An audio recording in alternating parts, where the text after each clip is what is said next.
What is your name, by the way? I'm Andrew. Andrew? Yeah, Andrew. Andrew, okay. All right, so now that you've outed yourself as a young person, I have to ask the question on everyone's mind. What made you give it? That is a good question. I mean, lots of things. I guess what the tipping point was for me was probably the Fourth Amendment stuff, seeing people shipped off to El Salvador, no due process, no trial, nothing. It's crazy. Seeing Stephen Miller and others talking about looking to suspend the writ of habeas corpus. It's scary stuff, that's like, when I grew up, I basically heard that like America was better than that. We were this pillar, this paragon of democracy. But the fact is that the only reason that we've lasted this long is because of constant and consistent effort from every single generation since its inception. People like to brag that the U.S. is the longest running constitutional democracy.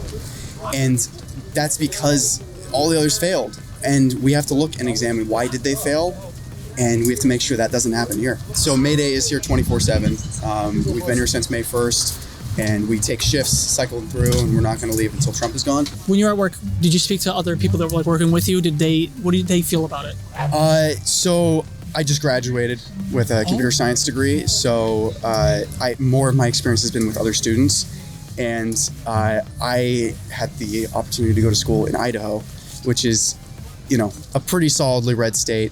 Lot of Trump supporters there, but there are also a fair few people that aren't Trump supporters. Mm-hmm. So the response has been kind of interesting for me because I had friends, people that I consider friends that were Trump supporters.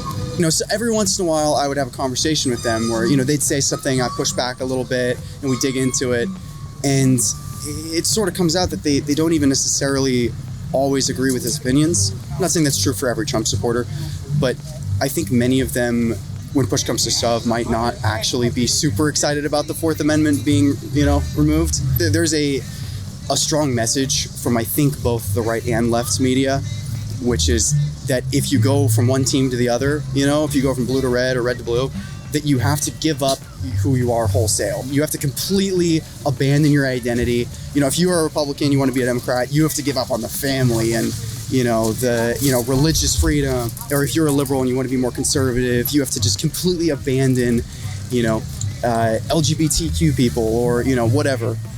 And it's not true. You don't have to be in team red or team blue.